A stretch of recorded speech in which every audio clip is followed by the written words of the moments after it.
Well, hi folks. Another little repair job to show you today. Obviously, if you live out in the country, you got to have one of these, a string trimmer, gas-powered string trimmer.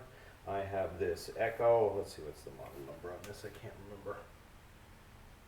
It's a SRM 225. It's about a medium-duty trimmer. Nothing great about it. I mean, special about it, other than it does the job. So. What happens, of course, if you have a string trimmer, you know that eventually you got to put more line on it, and when your line runs out, then you have to restring it. Now, I'm just going to show you how to do that with this Echo. I don't know other brands if they're similar. I know years ago it used to be it was a pain in the neck. You had to pull the spool out, you had to rewind the spool, or you could buy the spools with the string line already on and had to try to get it into the head there so that it would attach properly, and you had to make sure it wasn't hung up so that when you hit your bump and go that it would actually extend the line and so on. So, but what Echo's done is they've improved on that in that they have a way that you can string the trimmer without having to take everything apart, and that's because they have this setup where the two holes where the string line comes out, and you can see I ran out of line on this. You can see if I can get that I can see it. You can actually look all the way down through, and it's an opening. It's like a tunnel in there.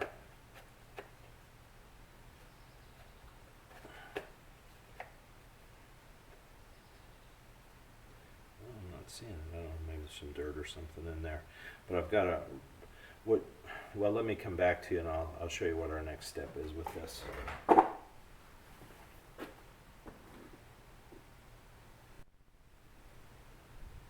Okay, let's try this again. There was a little bit of dirt or something in there. I had to align up so that the tunnel aligned with the two holes coming out of here. So as you can see, I was able to, I just took a piece of wire, stuck it down in there like this, get it to go all the way through. It's a little tricky sometimes, but there we go. As you can see, it's came all the way down through there now, so I should be able to get the string line down in. This is still a whole lot easier than doing it the old-fashioned way. So what I do is, okay, after that's all lined up, I just take my string trimmer string, and this is just cheap stuff from Walmart. It's 0.95 diameter is what this trimmer takes, and I know from years of using this that the manual says you can put up to 20 feet of string into the head at a time. So I don't take the time to get a tape measure or whatever. All I do is this. Since I'm about 6 feet tall, my wingspan, so to speak, is about 6 feet. So there's 6, and this is approximate, of course, 12,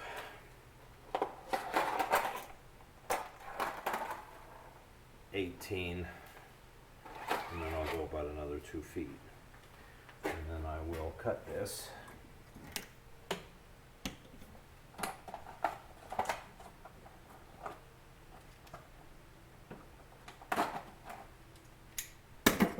So, and then I'll just start the process of threading this in through here. Now watch, it'll be tough for me like it was before, but maybe I can get it in easy this time. There we go. And then what I do is I just pull it through until I'm about equal in my pieces. Oops, not too far. What I normally do is I just, I don't know if I can do this with the camera so that you can see it easily. Move the camera back a little bit and see if I can do it this way. Sorry about this again. Need a GoPro, I guess. I just turn the trimmer upside down, and then I take my string like this. Oops, I'm sure I'm not on the camera now. There, we'll do it that way. Sorry about the moving around. I'll just pull it out like this until I can measure that about equal amounts of string on either side there. Level it up like that. So, because you obviously don't want the one string to run out before the, I know it's only one, but there are two that come out when you're string trimming, so you don't want one side to run out before the other. So then what I'll do is just work my way back to the trimmer here so that I haven't made any changes. And then, see if I can turn the camera again for you to be able to see easier. Then, with this, it's a very simple process. All you do is you grab the bottom collar here and turn the top of the head, just like this. And you're turning clockwise. And as you're doing that, it's winding the string into the head. Now you have to keep dealing with your excess here that gets in your way, but it's still a whole lot simpler than struggling to get the trimmer line in there, because you got a spring and you got, you know, other tension and things like that. You got to get the holes to, or clips to line up. So this is still a whole lot easier, I think. And I like this feature with this string trimmer.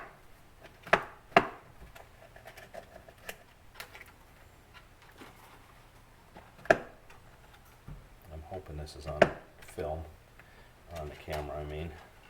Not film, I'm showing my age here. Just make sure that you can see that. No, of course you can't.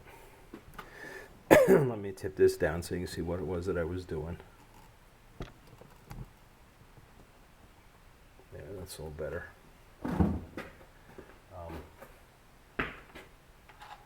As you can see, considerable amount of the line is now inside, and we'll just keep turning. Again, I grab the bottom piece there. You have to hold on to that, and then you rotate the top part of the head. You can hear it, it's clicking, it's winding it.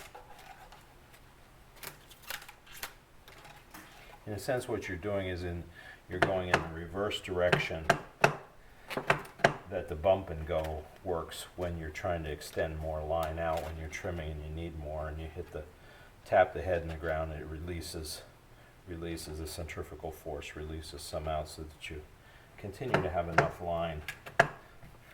Anybody who's ever used a string trimmer knows how aggravating it is if you don't do that before you run out of line and you got to take everything apart. Even with this one, if it's not empty and you get a piece that breaks off inside, you still got to take everything apart and get it set up again. So I try to avoid that, because then you never have to worry about having to take the head off. You just turn it like this.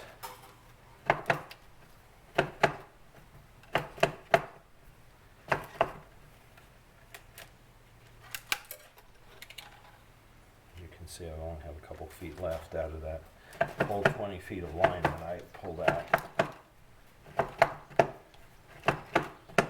And I'll bring it down. Now remember, right here on the head is a cutter for the string trimmer line, so you only want about maybe 7 inches or so sticking out. Any more than that, when you start the thing up and it spins, it's going to cut it off anyway, so there's no point putting more out than you have to. Okay, I'm getting pretty close there. And I'm a little bit off in my, you see the ones, but when I start it spinning, it'll chop that off and it'll be even. So let's pause here and I'll turn it on, or I'll start it up, and you can see how easily this works. Now this only took a couple minutes. You saw that I didn't have to pull everything apart. I didn't need to worry about springs. I didn't need to wind line around a spindle or on a spool, so a whole lot easier. Alright, I'll be back to you. Oops. So here's just a little demonstration in the shop. Normally I wouldn't start it in here. I'd do it out in the yard or in the lawn, field, wherever. But And this, to start, is fairly easy. Switch to on. Push your primer bulb here half a dozen times or so. Kick your switch to cold start. They recommend that you put it on the ground and for safety's sake, but I'm big enough and strong enough that I can do it without having to do that, so we'll just, I don't have to do it this way so you can see what I'm doing. So I'm just gonna pull starter here and get it going. Once you hear that it starts, you kick it off of cold start, which is basically the choke, and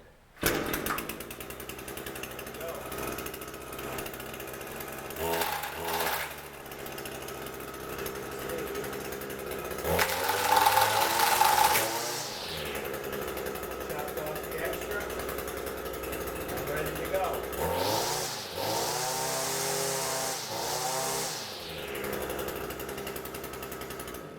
That's all there is to it.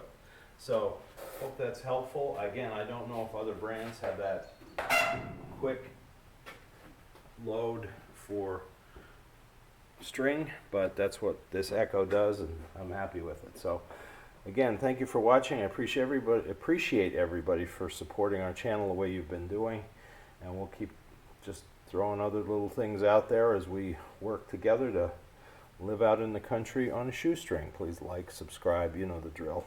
So thanks again.